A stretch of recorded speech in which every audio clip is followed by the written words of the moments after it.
They marched with courage, they spoke with fire, but behind the scenes, something darker was unfolding.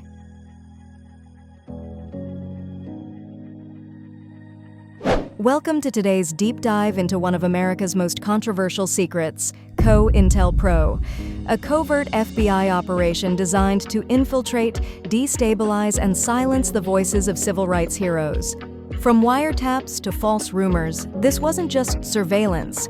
It was psychological warfare targeting Black liberation movements under the guise of national security. If you've ever wondered why some movements faded and leaders fell under suspicious circumstances, you're not alone. Today, we pull back the veil on COINTELPRO and its role in America's civil rights struggle.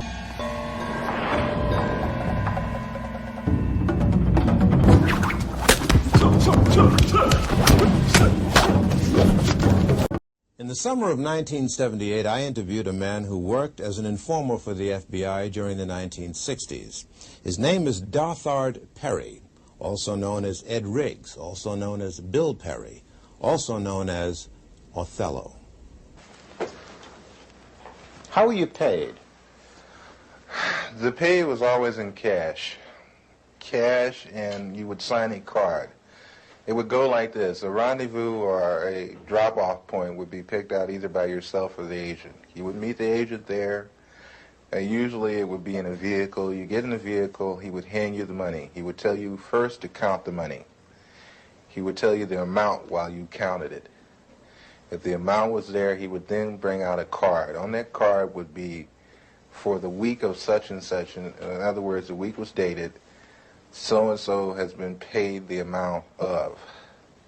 Then you would sign the card, and then the agent would sign the card. The reason for this is that if all of a sudden the IRS became very interested about where you were getting all this extra money from, you could always tell them to go back to the Bureau, and the Bureau would have your cards on file. I see. Were there such things as bonuses? Oh, yes. What were they paid for? Bonuses were paid for, suppose while you were meeting with, or you were at a meeting with Bobby Seals, Chulai of the Red Army happened to come to the meeting too, which is something which would be a new development. That's bonus time.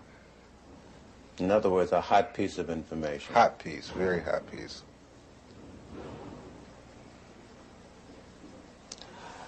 Did you ever suffer pangs of conscience? Quite a few times.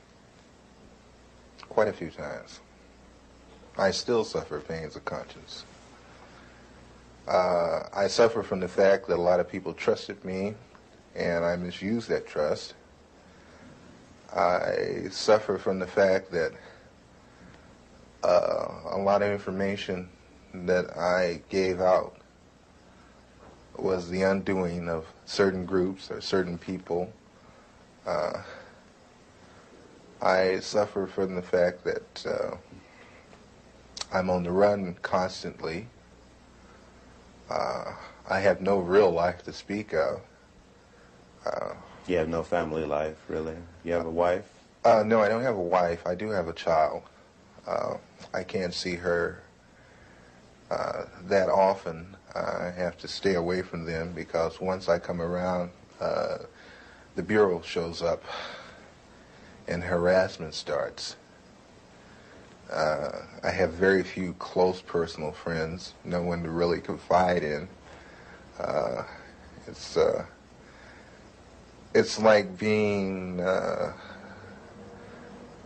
on the outside of a glass jar and everything is happening inside the jar, but you're on the outside. You can see it happening, but you can't participate.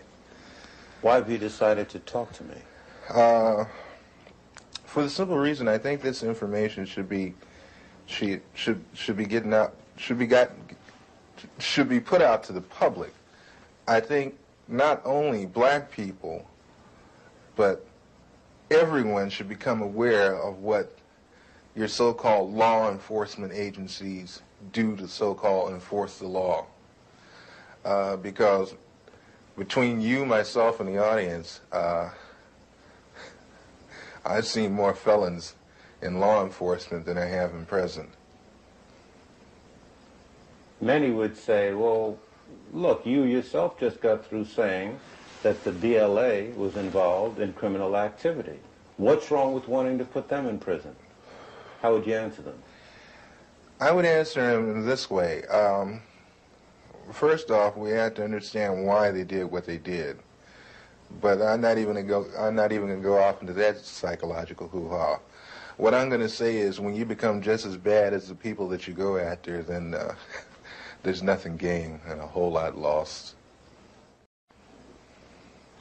You also were active in the infiltration of many cultural groups. Before we go into that step by step, how much research and study did the FBI engage in of black culture in the late 60s? A great amount. Give me an idea. From the thing is, they have a file on every type of magazine that blacks read. They have a file on the music. Music? Music, dance, theater, actors, comedians, you name it, man. And they would actually study these different... Yes. Oh, yes, definitely. What would they do with music? To understand the people, you have to understand the culture. To infiltrate, you have to understand. You had a lot of so-called white liberals that were infiltrating the so-called black groups, using the information that they had gathered from the studies of blacks. You mean just to understand the behavior pattern of our people? Oh, yeah, I can, Will Heaton could name out some jams of Miles Davis that I hadn't even heard of. He could name off some books that I hadn't even read pertaining to black culture. Did you ever see agents actually studying the music of... Yes, yes. Yes, I've seen them going over even video portion of cultural events. The understanding, like when, okay, you have an organization like Leroy Jones' Black House. You remember that? Okay, Leroy Jones's place, which was done on the thing of tribalism. That's where I first heard the word Kintu, Mantu, Huntu, Hintu. These words of the African continuum. I learned that from an agent. He ran it down to me. They make in-depth studies of the personalities of the people they're dealing with too, culturally. It always helps it's a thing of, you can take their culture and use it against them. How large would you say an extensive collection on our culture would you say the FBI has? Would you rate it as large as a particular library, like the Schomburg Library in Harlem? Or... I would rate it better. I would rate it better, and the fact is that they go into details that we probably would overlook. Will Heaton used to meet me in different places. You know, Will Heaton, that was one of my supervising agents. There is a certain bar in the Los Angeles area where people into black cultural things met, and Will Heaton used to meet me there. And he would go into very long and tiring conversations with some very articulate brothers about culture, African culture, and Afro-American culture. Tell me about some of the cultural organizations that you infiltrated and what you did. PASLA, Mafunde, Watts Writers Workshop, which they had. The Watts Writers Workshop? Yes. Watts Writers Workshop, which was one of the oldest established black writers workshop. That place was burned down. Yeah. The Bureau had it burnt down. How do you know that? I know because I participated. I did the arson. You burned down the Watts Writers Workshop? Yes. Why did they want it to go? At the time, funding had been cut to the workshop, had been cut out, but it looked like there was a possibility of a grant being given back to the workshop. And if there was no theater, there would be no grant. How did you do it? 2 cans of kerosene, Purex bottle, gasoline, and a flare, highway flare. Why didn't you use more sophisticated stuff? Oh, no. No. You're never overly sophisticated. It's too obvious. This way you make it look like, you know, maybe somebody in the neighborhood that got kicked out of theater at one time got mad and came and burned the damn theater up, that kind of thing. But you were involved in this theater? I mean, did it get to you at all what you were... Hey, man, that got to me a great deal. I love that theater. I built the stage. You built the stage? Oh, yeah. When I got to the workshop, the stage that had been, the original stage that had been built needed an extension on it. The original part of the stage was in terrible condition. They had no lighting system. I put the lighting system in myself. I put the stage in myself. And that was a stage, man. And that was a theater. It's a nice theater. Who was the director of that workshop? Harry Dolan. Harry Dolan. Some very, very well-known artists supported that workshop, gave money to it. Some very well-known artists came out of the Watts Writers Workshop. You know, Glenn Tubman, Yaphet Kotto. Sidney Poitier used to come down there and give a class. Sammy Davis Jr. used to come down there all the time. Quincy Jones used to come there and give music classes. We had our own 8-track studio setup for sound. We had our own sound room there. Was part of your other activities and responsibilities to study the profiles of celebrities who were supportive of organizations? Definitely, and especially, like I said, psychological backgrounds, weaknesses and strengths. Did he have a weakness for blondes? Did he have a weakness for money? Did he snort cocaine? Did he smoke marijuana? They even get into, and that's one thing the Bureau loves is their sexual background. They have files and files on different blacks, not only celebrities, but a lot of others, sexual activity. What would they do with this information? Oh, that's used as a weakness. So they would feed to these weaknesses? Yes. Did you see that happen? Oh, yes. Doc Holliday, who is one of the leaders of the BGF, Black Gorilla Family, which is a prison gang in the California state prison system. Upon his release from prison, a certain sister made herself known to him at a nightclub, whereupon he moved in with her, and she picked up names, telephone numbers, information, you know, that kind of thing. That lasted for a good 3.5 months. Was this an unusual thing, or did this happen often? No, that happens all the time. Did you yourself get involved in doing that? Yes. Give me an example. There was a gentleman that was on trial in Los Angeles that belonged to the BLA that had been busted in a southern state for a bank robbery, but was brought with 2 other people to Los Angeles to stand trial for the machine gunning of a police officer in Los Angeles. I was supposed to worm my way into the affections of his sister, and whatever it took to get the information that I needed as far as what kind of defense they planned to use as to turn this information over to the federal prosecution. Did you do it? I got the information, and thank God I didn't have to go through with the actual thing of sexual activity. What do you mean, thank God? The sister was rather unappealing.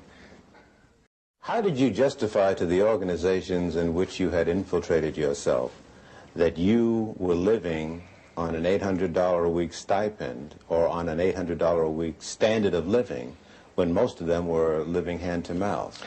Well, hey, brother, I'm hustling, I mean, hey, man, sell a little of this on the side, a little of that on the side, I get over, that kind of thing. In other words, ain't nobody's business but mine where I get the money. So, everybody took it for granted that I was possibly doing a little dealing on the side, that kind of thing. Then also, everybody liked me for the simple reason that I would do things that I didn't have to do. I would go out of my way. Like Mafundi would have a pageant and they needed someone to do the sound setup for him, and I'd say, of course, I'll do it for you, that kind of thing. I was very well liked at one time in the community.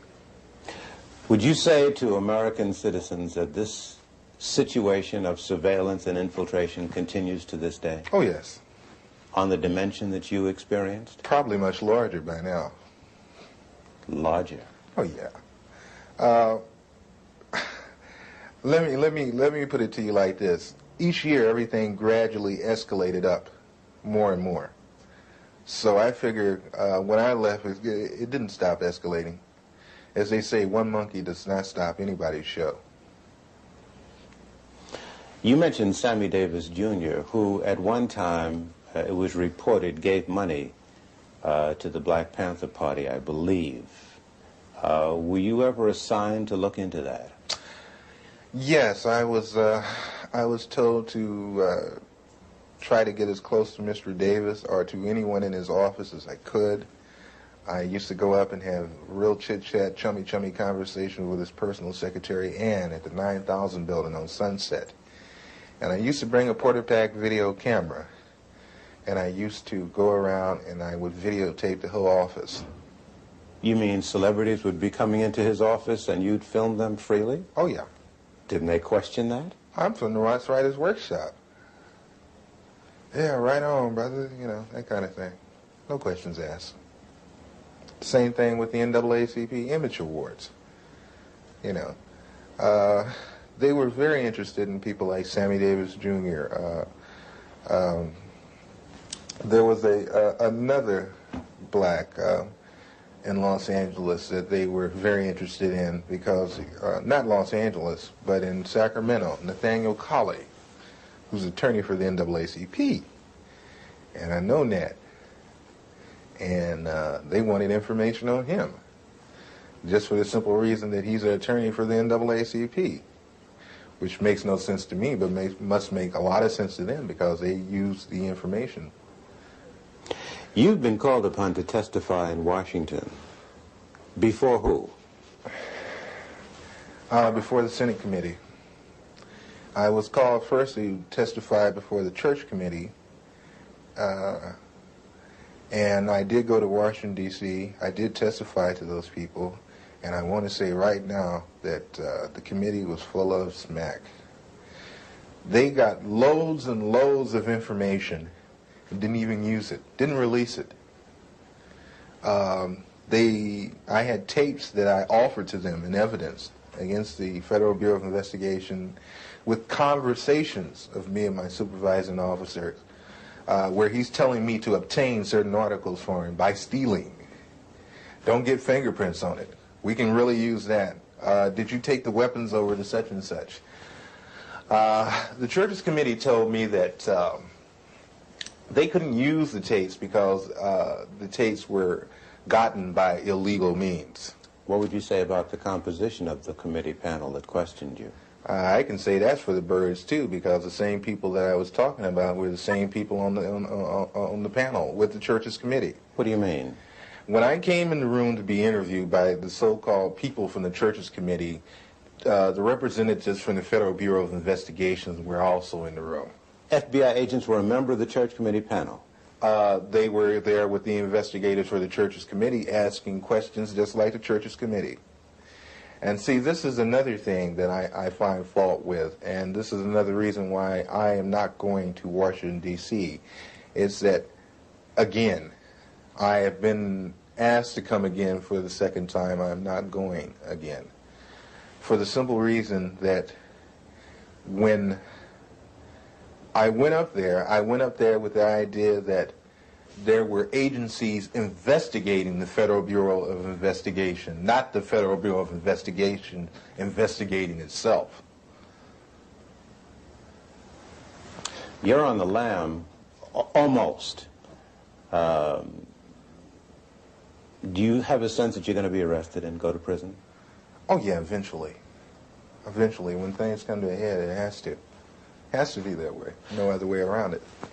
What would you say to citizens who sit and listen to what you've said and have a sense of frustration and helplessness? There are some agents, the old line agents, that disagree with the tactics that were used during the so-called COINTEL period.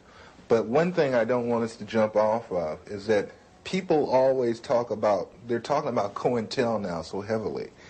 I'm not talking about COINTEL, I'm talking about a thing called BD, which was better known as Black Desk. The Black Desk was set up for a simple thing of infiltrating black organizations and black groups, whatever.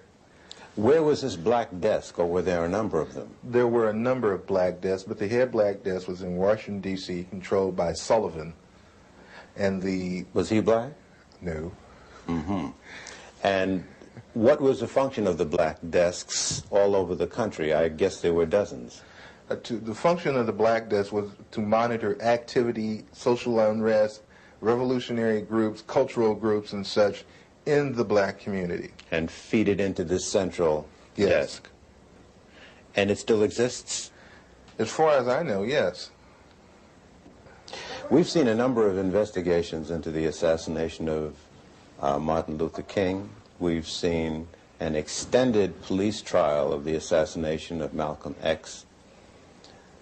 What you seem to say substantiates what many black people say out on the street, that government agents or agencies knew that these assassinations were brewing and either participated in them or allowed them to take place.